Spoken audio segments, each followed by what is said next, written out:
Hi everyone, welcome back. I'm Michael Sandler, your host on Inspire Nation. If you've ever wanted more abundance and prosperity in your life, then do we have the life transformative, overflowing show for you. Today we'll be talking with one of my all-time favorite human beings, though she doesn't know it yet. Her name is Lisa Nichols. She's one of the stars of the movie The Secret, one of the most requested public speakers in the world, and one of the most successful African-American businesswomen and entrepreneurs out there, and the founder and CEO of one of the only publicly traded personal and business development companies, Motivating the Masses, Inc. She's also on a mission to help teens through her nonprofit foundation, Motivating the Teen Spirit. And she's also an incredibly inspiring author of 7 amazing books, including the New York Times bestseller No Matter What, and her latest book, Abundance Now. And that's just what we'll be talking about today, about finding abundance now, amplifying your life and your personal prosperity beginning today. That plus we'll talk about the power of playtime, the importance of the Caribbean, the danger of jet skis, turning down Jack Canfield 5 times, that is. Gotcha. How to go from dead last at swim meets to record setting, plus catastrophic key lime pie, and the adventures of Mustard Man and Garlic Girl. So welcome to the show, Lisa. Are you ready to shine? I am ready to shine. I'm so excited just by the highlights that you just spoke of. Well, I love your book. It is a book that's really hard to interview you on because I've got to be honest here. In each chapter, there are more questions that I can come up with in each chapter than we could probably have a series of interviews on. There are more tips in this book, but it's not just tips. You've wound some more stories into it, so I should dive into those than just about any other book I've seen out there. And I read a book a day, so that's a lot of books. So with that said, I've got to ask, before we dive right into things, the most important thing, how did you manifest Oprah? Well, number one, I claimed that I was going to serve enough. Mm-hmm. I was going to serve people enough to create enough results in the world that someone else would call her on my behalf. As crazy as that might seem. Yeah. I said that I would serve enough, I would contribute enough, I would add enough value to the planet that I would create a vibration strong enough to get a call. So on March 7th of 2007, when I got a call and they said, "Hello, Miss Nichols, this is Harpo Inc." I went, "Oh my God, I did it." And so, there wasn't a master marketing plan. It was about service and contribution in a really, really, really, really big way. So I kept myself scared enough, nervous enough, afraid enough, because I kept playing bigger and bigger and bigger and bigger. And Oprah's comment when the show first started, she said, 7 people in one day all asked her the same question: "Did you see The Secret?" She said she was in Johannesburg, South Africa, building her school for girls. And 7 people in the same day all asked her, "Did you see The Secret?" She said she knew she was going to do 3 things when she got home that night: take a long bath, grab a glass of wine, and look at The Secret. And then the rest was history. I love how universe works. And you had her on your dream board. In fact, she even filmed that, from what I understand. I did. I put her on my dream board not even 12 months earlier. And I didn't even say Lisa is on the Oprah Winfrey Show. I said Lisa tells all on the Oprah Show. So she was on my vision board right in the center. And it says Lisa tells all. And I got to tell you about the vision board. It's powerful because there were 4 other guests on the panel with me, all from The Secret, all affiliated with The Secret. And when the Harpo Inc. team called me, I shared a few things with them about my life, which you know a lot about now because you've read that book so thoroughly. And when the producer asked me, "Lisa, would you be willing to share your life story on the Oprah Winfrey Show? Can we send out a video crew to Los Angeles and hear your story?" And when I looked up and I'm sitting in front of this production of Harpo Inc. Producers for 7.5 hours, they captured every story. They went back to my middle school. They went to my neighborhood house that I grew up in. And I looked at it and I went, "Oh my God." I didn't say Lisa appears on the Oprah Show. You said tells all. I said Lisa tells all on the Oprah Winfrey Show. I told so much, Michael, that I was nervous the night before the show. I was to go on the show. I was so nervous because I knew they had captured my life story, the messy stuff, the good, the bad, the happy, the sad, and everything in between. And I knew it was going to air. So I always say from this point forward, be mindful of what you put on your vision board because it is coming to pass. So, but it's a great thing. And we thank you for sharing because it got your story and then you've been able to reach many more people because of that. And so let's dovetail. We don't have that much time. So I'd love to do kind of a Lisa Nichols Childhood 101. And then I want to jump into your track days or what happened in college with that.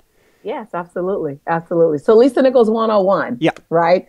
I was born and raised in Los Angeles, California. I lived between the Harlem Crip 30s and the Rolling 60s, and those are not cheerleading squads. So I grew up in a very tumultuous environment. It was very survival of the fittest, you know, and when my son was born, fast forward, I'm an adult, my son's born, I'm in my mid to late 20s, and I found myself hitting a wall. After working since I was 14 years old. And I struggled through high school, just so you know. I struggled through middle school, and I struggled my short time in college. I averaged a C+ in school. Mm-hmm. That was my highest grade. And I didn't know until later that I was functionally dyslexic. I had no idea. But I struggled in school because of that. I say I'm not a fast learner. I'm a thorough learner. It takes me a little bit longer than the next person. But when I got it, I got it. And so learning wasn't a strong point for me, which is why when Jack Canfield called to ask me to be in Chicken Soup for the Soul, I was very reluctant because the last time I took an English course, I got a fail in English. And my English teacher told me that I was the weakest writer she had ever met. The weakest writer she had ever met. Those are crimes. The weakest writer she had ever met in her entire life. The same year, my speech teacher said to me, quote unquote, Miss Nichols, I recommend that you never speak in public, that you get a desk job. Those are my two professors.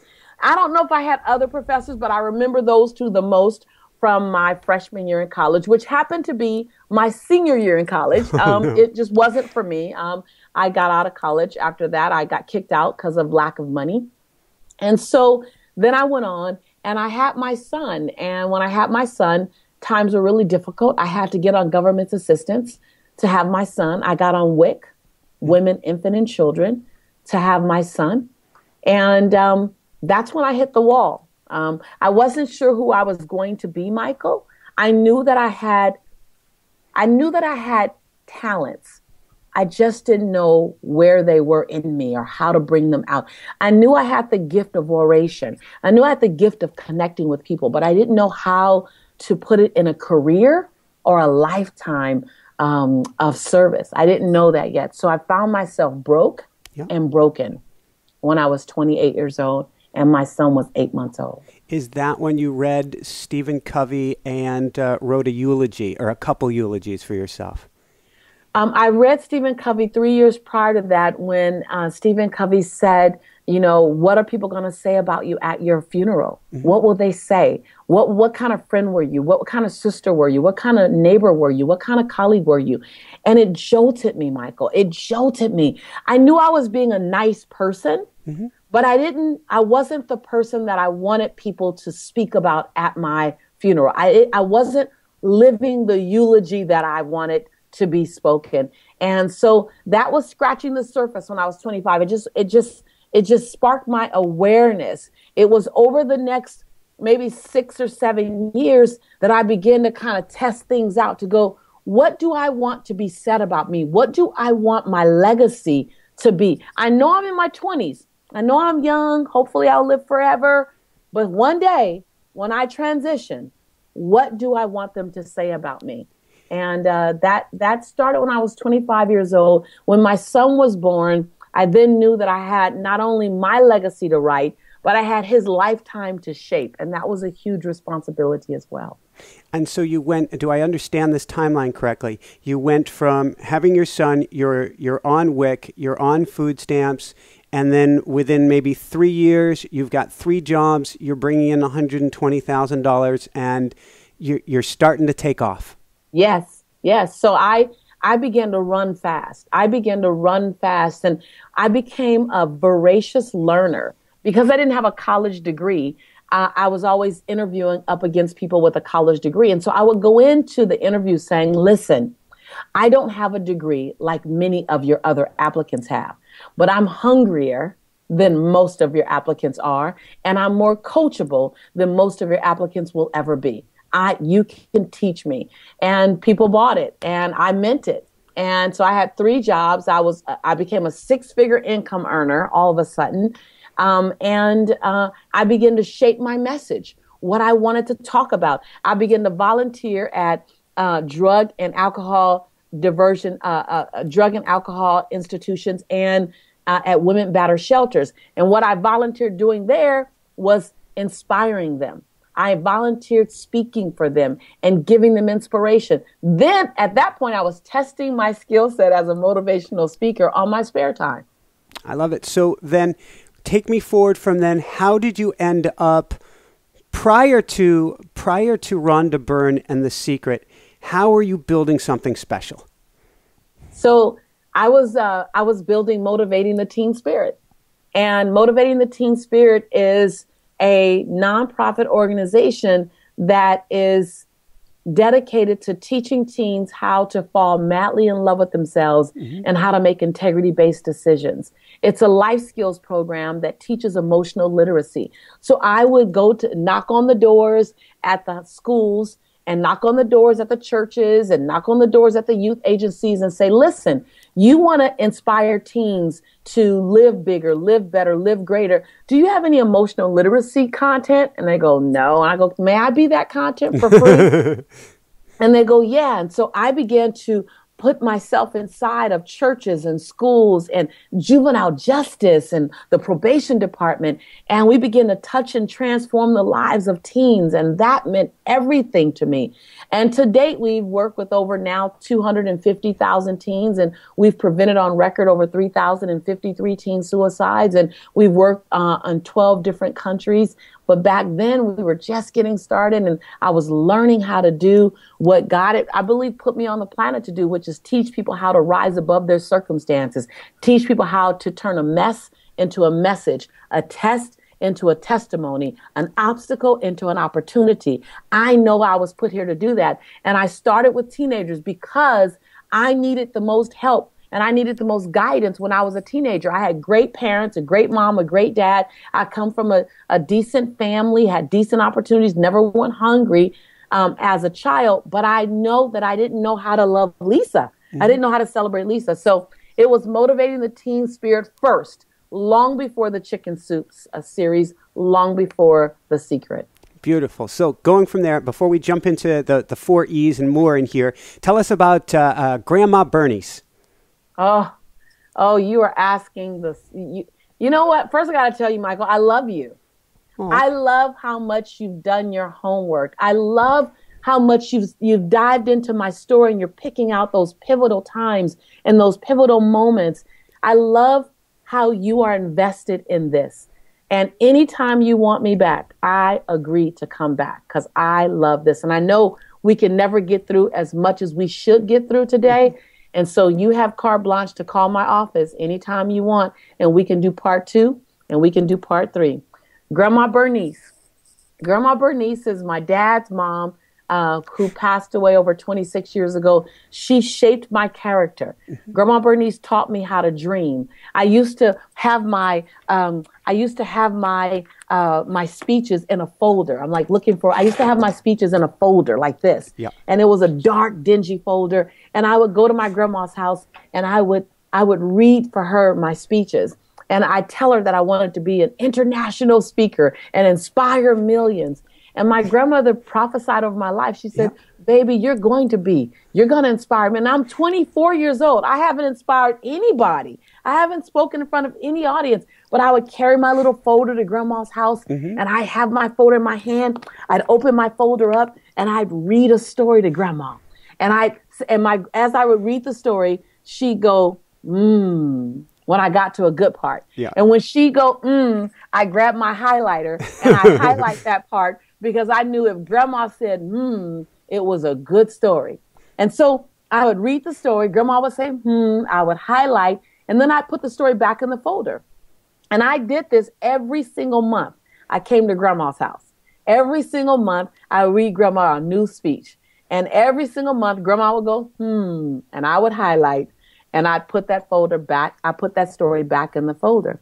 And about 12 months passed, and grandma then said to me, baby, she started every sentence with baby. Baby, what is that thing you say you want to be? I said, a motivational speaker, grandma.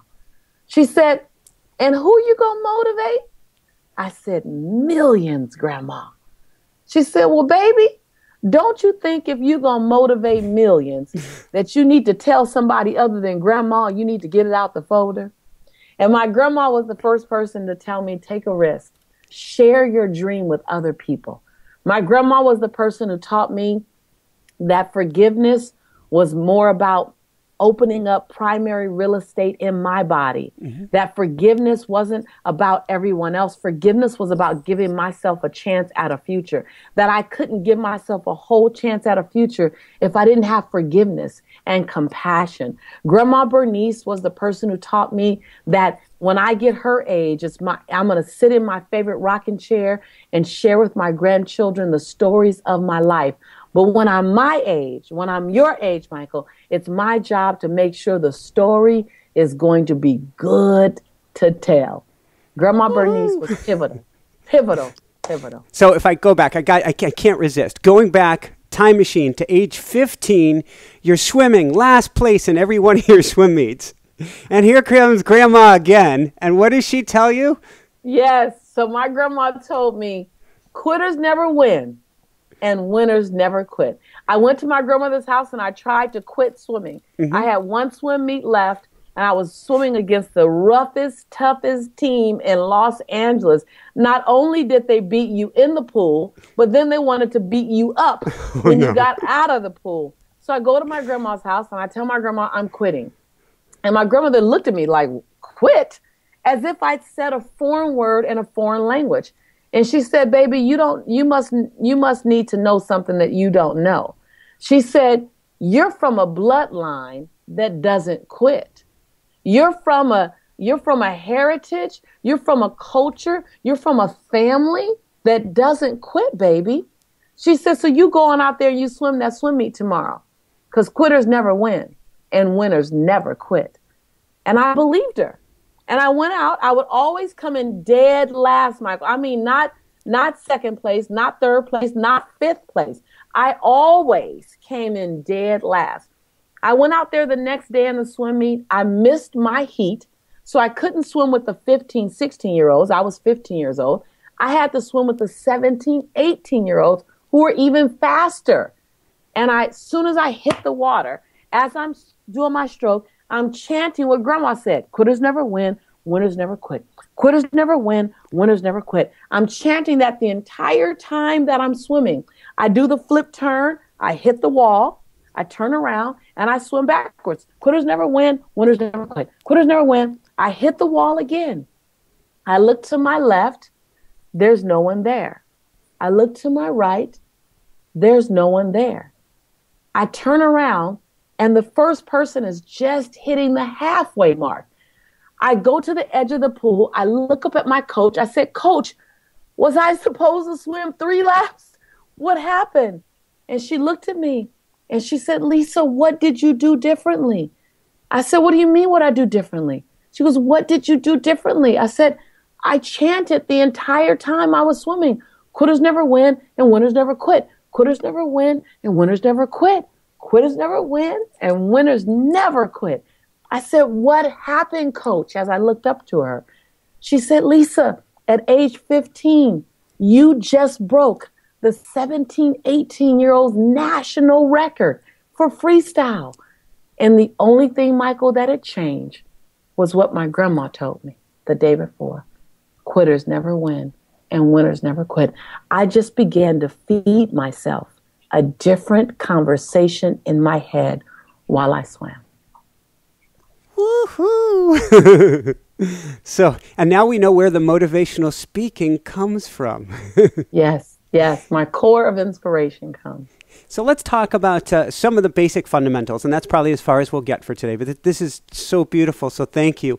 What do you mean focused first on the macro version of your life?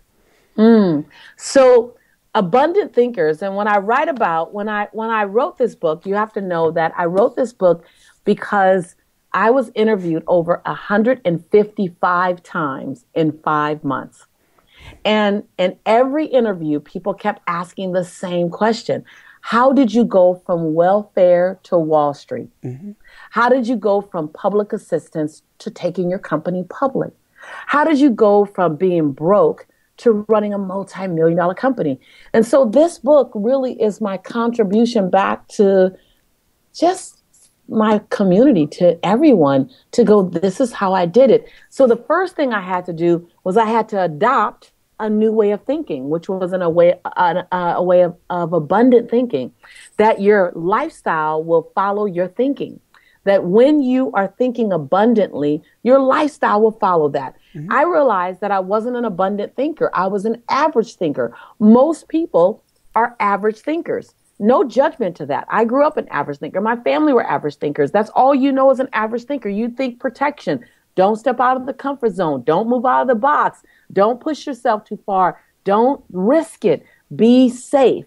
Well, safe thinkers are average thinkers. You know, that's not to say I'm risky in my thinking, but I do take risks because I'm a good jockey to bet on. And so I had to learn what was abundant thinking about.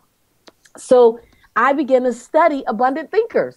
I began to follow them. Mm-hmm. I began to copycat them. I became their Girl Friday. I assisted them. I modeled them. I mimicked them. And what I learned was that I learned many things, and I put a lot of them in this book. Oh, heck yeah. But one of the things you're talking about is abundant thinkers. They don't always just go for the macro win. Abundant thinkers identify the macro win, mm-hmm. but then they focus on the micro win. Oh, when I got that. So abundant thinkers they achieve big results mm-hmm. by monitoring the little results. And you can look at it this way. Every year, average thinkers will set a New Year's resolution. And by March 1st, we've not only forgotten the New Year's resolution, but we want everyone we told to forget the New Year's resolution. Well, abundant thinkers, they create a macro win for the year, mm-hmm. but then they create micro wins to achieve every 90 days to get them to the macro win. And that's the difference between an abundant thinker and an average thinker. And for the abundant thinker, where does fun fit into play? Fun? Yes. Fun activities, making life enjoyable. Yes. So for the abundant thinker, fun is in the equation like oxygen. It's like water. It's like sleep. So you know you need sleep. You know you need water. You know you need oxygen. Well, abundant thinkers know they need fun. Because fun is the equalizer. It's the calibrator. It allows you to bring your stress down. It allows you to bring your joy up. It releases endorphins. I spent this weekend I can show you pictures of me doing somersaults yesterday morning in the park in Dana Point. I'm going to keep talking, but I'm going to show you me doing somersaults in the park. Oh, I just found it that fast. I'm doing somersaults in the park yesterday. Tell me if you could see this. Oh my God, you are doing somersaults in the park. I'm doing somersaults in the park with look at this one. I'm upside down. You are. It's like a handstand that you're doing with, and who's the girl that you're with? That's my goddaughter's daughter. So I'm her god grandma, and she was blown away that her grandma, her god granny, can do a somersault. And I did several somersaults. And so, yes, that's exactly what fun is not optional. Self-care is not selfish. Self-care, and abundant thinkers know that self-care is being responsible for your future. I'll say that again. Self-care is not selfish. Self-care is being responsible for your future, because there's no victory and there's no glory in burning out. There's no glory in not liking your life. There's no glory in working hard only and not being joyful. There's no glory in that. There's glory in recognizing you're not in a race, you're in a marathon. And that marathon requires rest, rejuvenation, peace, pace, micro wins, and fun. And it sounds like it also requires, as part of this puzzle, focusing on your health too. Because if you just go to focus on that, quote, macro goal, and you haven't put the health into it, you've got nothing. Absolutely. You have to think about it this way. Your body is an instrument. And your body is an instrument and a tool that you have that's been given to you, provided to you, so that you can live out your life's purpose. Think of it bigger than it's just my body. It's okay if I'm not taking care of it. No. You have a life's purpose, and your body is the tool that's going to get you there. There's nothing worse than having a mission, a passion, a purpose, and your body can't help you fulfill it. So your responsibility to your purpose, to the planet, to society, to the culture, to your family, is to make sure that your body and your health and wellness is in such a way that not only can you live out your life's purpose, but you enjoy it and you have fun.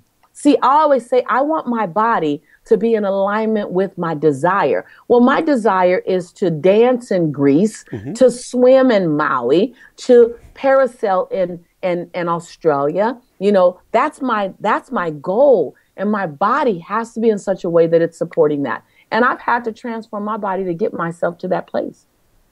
Woohoo! So, and you have. So, let's dive into the 4 E's real quickly. We'll go through each one. First E, enrichment of your whole self. What's the mindset required for an abundant, prosperous life? So knowing that enrichment of your whole self.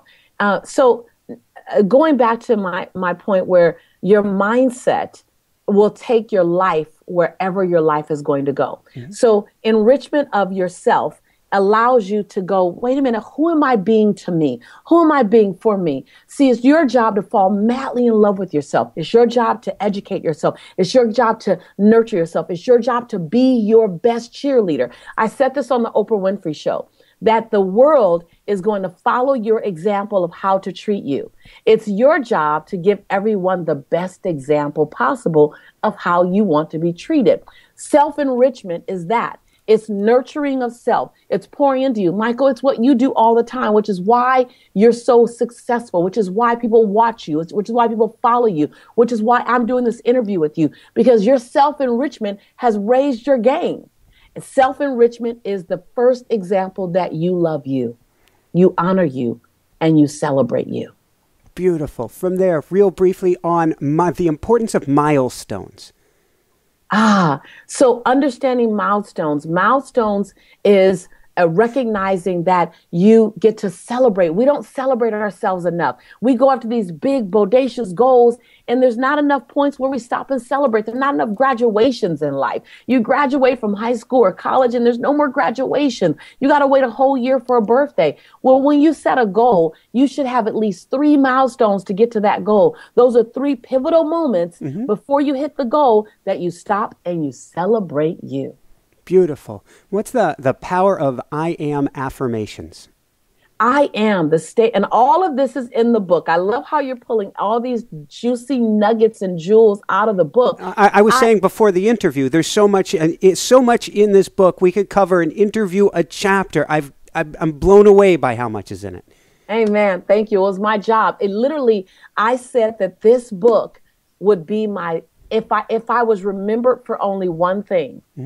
I wanted for it to be the contribution that I put in this book. And I wrote this book modeling after the impact that Stephen Covey had on my life. I wanted someone to look at the contribution in this book the way that I look at the contribution in 7 Habits of Highly Effective People and Stephen Covey. So thank you so much for that acknowledgement. And coming from you, that means a lot because you read a lot of books. So thank you for that. But the looking back at, we did milestones, and then you tapped something else. I want to make sure I touch it. The I am affirmations. I am statement. Yes. So the unconscious mind believes everything after the words I am. The unconscious mind doesn't know how to distinguish between what's true and not true. Everything after I am, when you say it, to your unconscious mind is true. And so when you say, I'm never going to have a healthy relationship, I'm never going to earn enough money, your mind goes, okay, that's our truth. With the same strength and with the same impact, when you say, I am bold, I am courageous, I am successful, your mind goes, okay. And so I want you to begin, every single person hearing my voice, to begin to intentionally use I am affirmations. They got me from a crawl to a walk, from a walk to a run, and from a run to a soar. I am statements have done that for me. Beautiful. Thank you. Why do you have a crush on Howard Schultz? I love you. I have a CEO crush on Howard Schultz. Howard Schultz is the CEO of Starbucks. And I saw him doing a Super Soul Sunday with Oprah Winfrey. And I've never cried on someone's interview. But this man had mastered, he owns the art of infusing his spirituality, infusing his core beliefs, and infusing his principles into the way he runs a mega billion-dollar company. So much so that when they were going through a dark time, when Starbucks was struggling, and one of the investors had suggested that Starbucks could save a lot of money by eliminating the health care for the employees. Oh, wow. He recommended to the investor, maybe you're not the right investor if you think I'm going to ever jump ship on my employees. And so he became an example for me of a stand for your principles, your vision, and your spirituality and your faith while running a multi-million-dollar company. So I have a CEO crush on him. I love it. So from there, let's jump into the second E, enchantment in your life relationships. And you say the quality of your life is determined by the quality of your relationships. I don't believe that on our deathbed, when we're transitioning and we only have 3 months to live or a year to live, whatever it might be, I don't believe we're going to sit on our lounge chair or lie on our bed and we're going to say, man, I should have did one more interview. We won't say, I should have made another $100,000. I don't believe we'll say, I should have bought one more house. I believe that on our transition bed, and it's been confirmed, that what people think about are their relationships. That we may say, gosh, I should have said I love you more often. I should have forgiven faster. I should have apologized sooner. I should have played more. I should have danced more. I should have laughed harder until my belly ached. I believe that the things that matter the most to us are our relationships. So in chapter 2, I talk about how do you mend the relationships, the relationships that matter to you the most, that might have turbulence. I give you some skill set on how do you take those relationships that matter, but that are in a painful place, are in an uncomfortable place. How do you improve them? How do you heal them? And how do you strengthen them so they're exactly where you want them to be? And then how do you attract healthy, great relationships that make you want to run? I talk about in the book how you should attract people around you that make you stand on your tippy toes, people that make you want to be a better woman, want to be a better man. I am the woman that I am today, partly and largely because of the people that I surrounded myself with, people that I didn't even know 18 years ago. But I began to surround myself with the right people. They begin to elevate my thinking, and they begin to cause me to tippy toe and want to be a better woman. And then I became the woman that I wanted to be because of the relationships that I were in. So it's two parts. One, being a steward of the relationships that matter the most to you, making those feel better, and then attracting relationships that cause you to become the man, the woman that you've always seen yourself to be. Woohoo! From there, let's talk about the third E, engagement. And I've got to ask the big question. I'm leading the witness here, but do we all come here with a calling or life assignment? I love that question, Michael. I believe we do. I believe we just spend a lifetime looking for something other than the one we've been given if we feel like it's too easy. I think that we've been raised as a culture to believe that meaningful things have to be difficult to acquire. We get it from our parents and our grandparents and our great grandparents. Work hard, live a good life. Well, your life purpose is not always hard. Your life purpose could be that thing that you do effortlessly. That life, like I believe that a lot of us are sitting on, surrounded with our life purpose, but we haven't given ourselves permission to say we're living in it because we think it should be more. Like people, you may measure yourself or compare yourself to someone like me, or I'm comparing myself to someone like Oprah, and Oprah's comparing herself to someone like Nelson Mandela, and we're all thinking we should be doing more when who we are is enough. I say, if you're listening to my voice, if you're looking at me, then make a habit and embrace the mantra every day that I had to embrace for years. And I still say it. I am enough. I'm smart enough. I'm brilliant enough. I'm wise enough. I'm beautiful enough. I am enough. And what I contribute to the planet is wonderful and beautiful and uniquely my contribution. That's that mantra that we live in. That's that mantra that allows you to take a deep breath and go, yeah. Like some people, your purpose is to be a phenomenal listener. Like Michael, your purpose, I could tell you right now, like you may have several things that you're here to do, but I know what you're here to do is pull the best out of people. What you're here to do is to open up someone's life and have them deep dive into the crevices of a moment that I might forget, that you found enough gravity and enough grandness in to pull out of my heart and my head, and then to share it with thousands of people. That's your purpose, because you do this masterfully. I've been interviewed by hundreds and hundreds and hundreds of people, and you do this like no one else has done this. So you might think, I don't know, I'm just kind of the thing I do, and take it for granted. Whereas someone like me, who's interviewed all the time, can tell you, you are margins above many, many people that I'm interviewed by. And then the people listening and following you, they know it because they're getting the juice that you're squeezing out of the orange called Lisa today. And so do you see that this is a purpose for you and how big it is?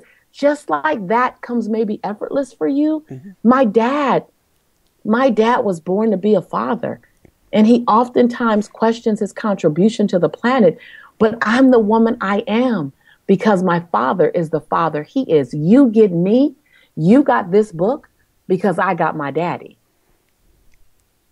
Yeah. Does that make sense? That does. That does. And so we are all here with a purpose. We're all here with a purpose. And I would like to challenge those listening, looking and hearing my voice to what if your purpose was something that you've been doing effortlessly? And to help find it, ask 5 friends. What do I do effortlessly? What contribution do I bring into your life, into the lives of others? When you start hearing that same thread, mm-hmm. don't resist it. On these lines, and then we'll start to wrap things up here because I want to get a brief meditation in before the end. What if somebody's wondering if they should quit their job, and you talk about your job being an investor in your breathtaking future? Yes. I always tell my students who come and step on my campus, we have a virtual campus where we teach entrepreneurs and speakers, authors, coaches, and people who want to turn their passion into profit or just want to be of great service to the world. They all step on my virtual campus. The first thing I say is, do you have a day job? And they go, yeah, it's really getting in the way of my dream. I go, wait. wait. Don't quit your day job. And the reason being is that your day job is not just your job. From this point forward, if you're hearing my voice, I want you to rename your day job. I want you to repeat after me. My job. My job. To you, right, is no longer my job. Is no longer my job. It is now my investor. It is now my investor. From this point forward, only refer to your job as your investor, because your job helps to keep the lights on. It puts groceries in the refrigerator. It allows you to have no stress around the basic needs. Yeah, you might not be crazy about it. Yeah, it might take up too much of your time. But I promise you, your job will give you the peace of mind that you need to become the creator. The creator can't create wondering and worrying about the basic needs, the mortgage, the rent being paid, the food being put on the table. You cannot create that way. I promise you. I've done it both ways. I've done it both ways. Please do it with the investor staying intact.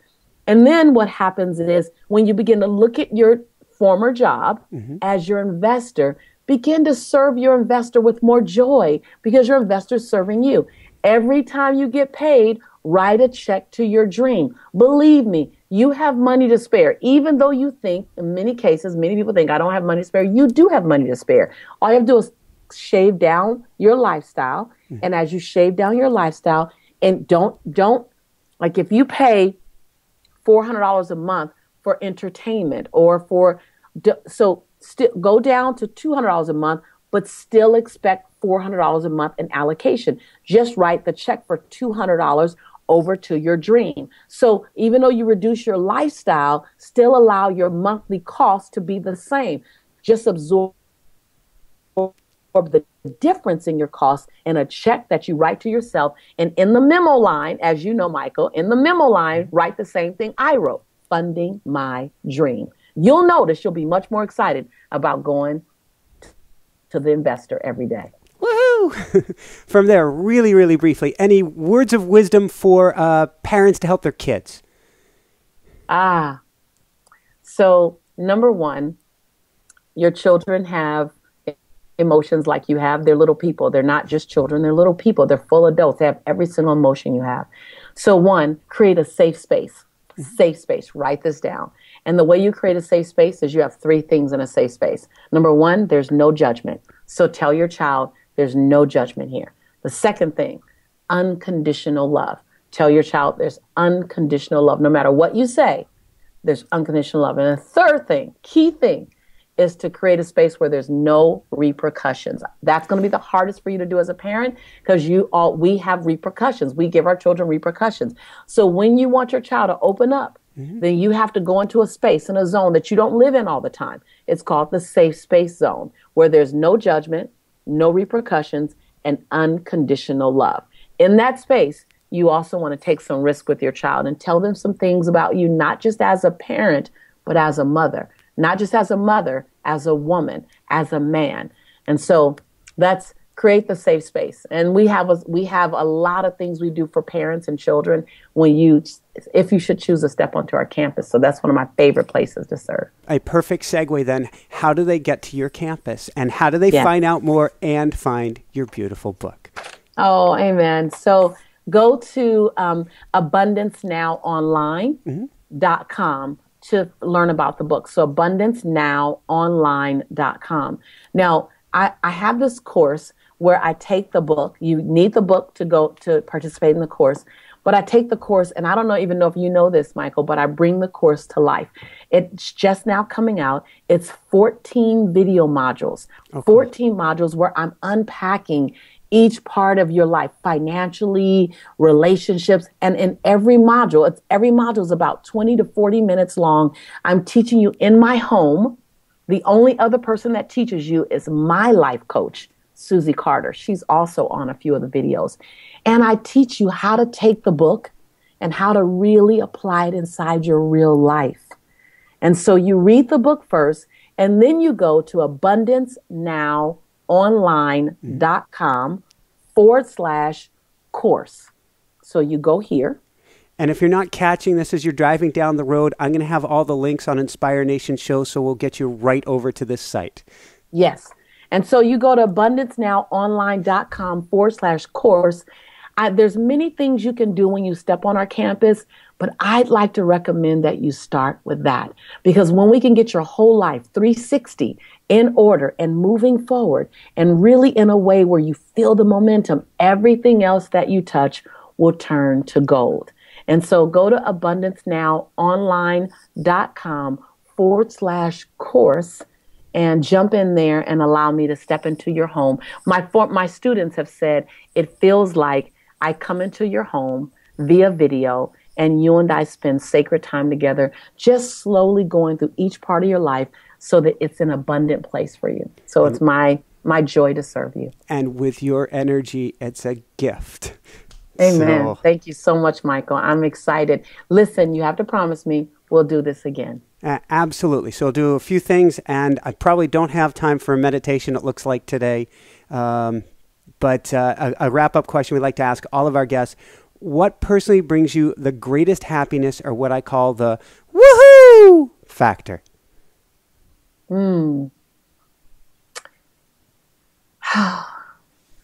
I gotta say, being sandwiched between my son and my grandmother, outdoors, enjoying God's nature. That, when we're at the beach together, when we're at the park together, when my grandmother's watching my son and I play, being sandwiched between my son and my grandmother, my offspring and my wisdom. That brings me the most aha. And I'd like to open up a little time to just walk each person through a guided moment, just a quick moment. May I do that, Mike? Absolutely. Thank you. Take a deep breath. And just take a deep breath and breathe in life. Breathe in possibility. And as you exhale, exhale any anxiety, exhale any worry. Take another deep breath in to the count of 3. 1, 2, 3. And exhale any doubt. Let it leave your body. And I want you for a moment to see yourself. See yourself outside. See yourself in nature. See yourself in the vastness. See yourself in the greens, whether it be grass and the trees. See yourself. Smell the nature. Smell the grass. Smell the flowers. And I want you to find yourself walking through a field. And in this field, you experience the feeling of endless possibility. There's more than enough. And as you walk through this field, you have this vibration of lightness. You have this vibration and this feeling in your body as if there's nothing that you need to hold on to. Everything is moving fluidly and flowing through your life. And all of a sudden you feel yourself getting lighter. And you feel anything that's worrying you right now lifting off of your shoulders. You feel your shoulders getting lighter and lighter and lighter. And you see yourself moving through the atmosphere, moving through the world. And all of a sudden you're landing on the beach.